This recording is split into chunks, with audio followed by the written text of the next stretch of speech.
I think, as a Mason today, I have a right to speak up, and that is to say that the coming years are going to be of the greatest importance to the Masonic order. By some mysterious circumstance, which is a little, no one has noticed as far as I can tell, the 21st century has a strange reminiscence to the 21st year of a person's life. This is the year of the coming of age. It is at that time that theoretically the person adult is an adult. So on the 21st birthday of a nation, something very important must be considered. It must be the time in which that nation comes into its maturity, comes into its responsibilities and its opportunities, and comes to take on the charms and the labors that are important to it. And we find in the records of the early Masonic work in this country references to the things that were accomplished under certain conditions. In the next few years, therefore, we are very likely to realize that we are at an impasse. The situation is serious. The stumbling and grumbling processes that we use will not prevail. Every day we come into worse condition. Every day the water is worse. The earth is more polluted. The air is more tainted. The more difficulty, the destruction of natural resources, the continuance of war, the development of destructive weaponry, all these things go on. Now, if they go on long enough, something is going to happen. Something is going to remind us that man does not have the right to destroy that which he did not create. He has not the right to take a beautiful world with all its privileges and opportunities and turn it into a purgatory. Every day we read the paper, there is more selfishness, more cupidity. And in a few years now, we're going to come to this period of a new generation. Now, there are a lot of people who are hoping a lot for this new generation. They are hoping that we're going to make a major step forward. Well, I think we will, and I think we will succeed.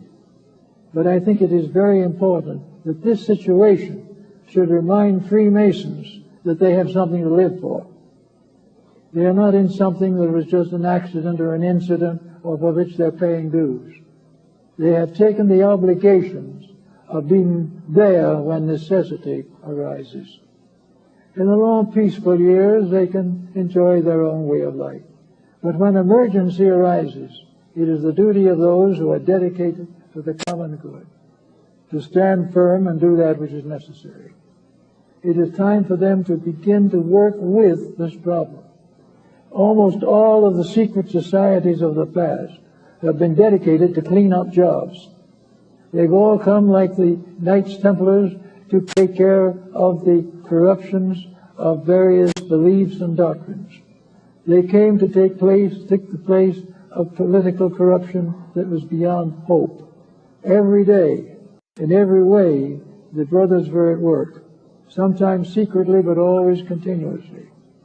And in the next period of time, it seems to me we have Masonry coming of age.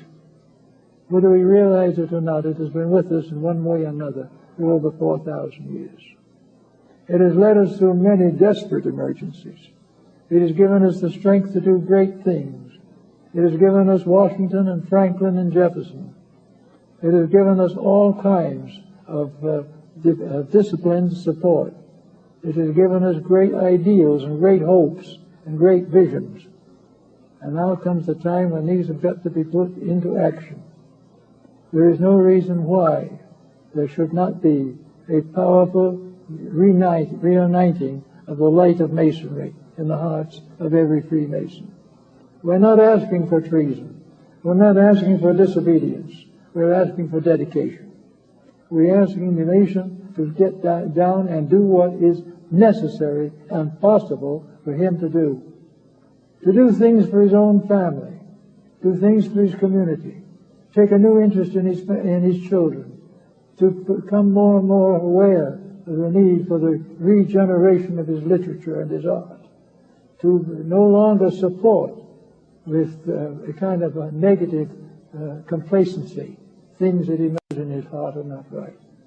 We don't ask him to do anything violent, but we think it would be very good for him to stop doing those things that he does not have to do, because those things which are not consistent with Masonry are not for him.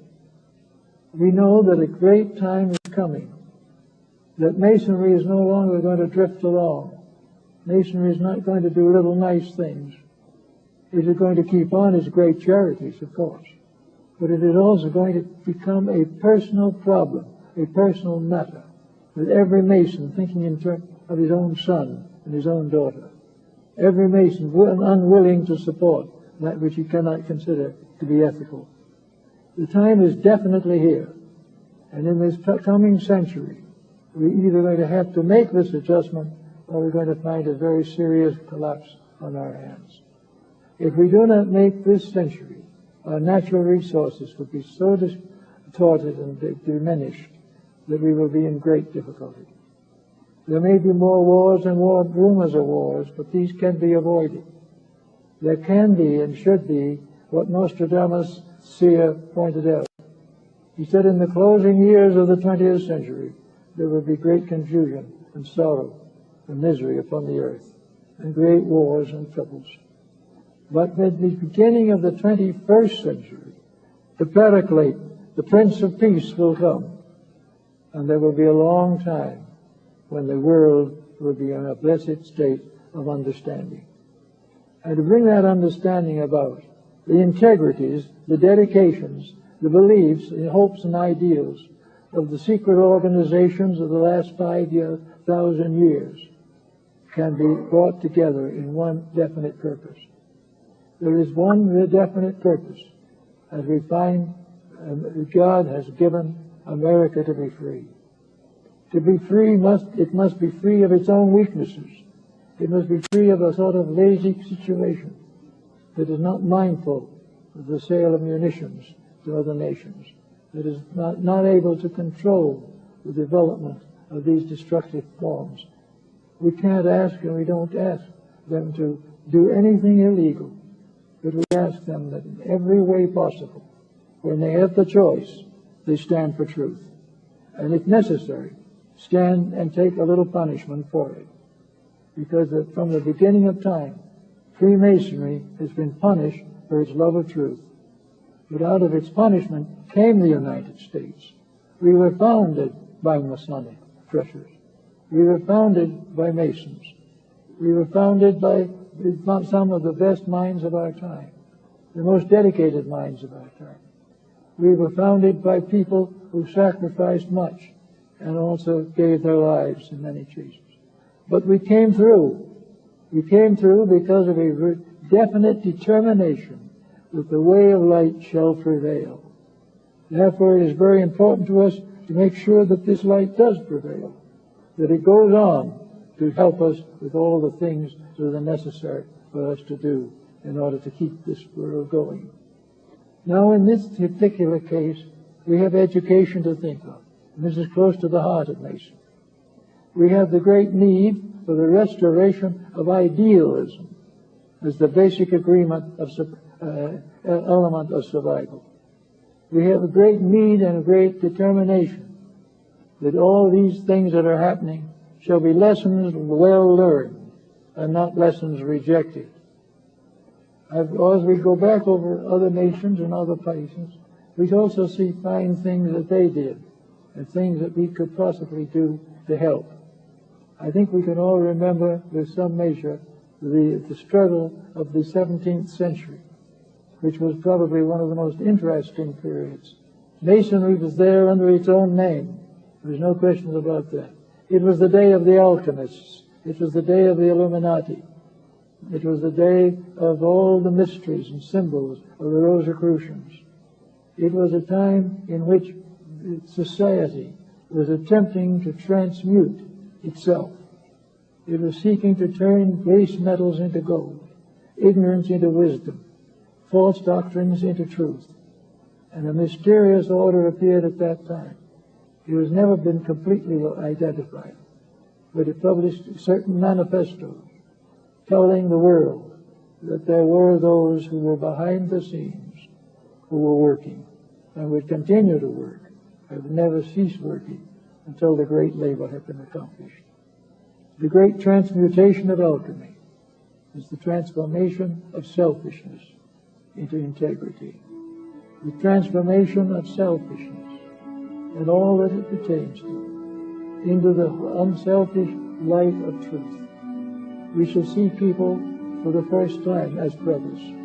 We shall recognize forever the dangers of wealth, the dangers of misunderstanding. We shall know definitely that we are capable of bringing back the golden age by lifting ourselves out of this age of gold.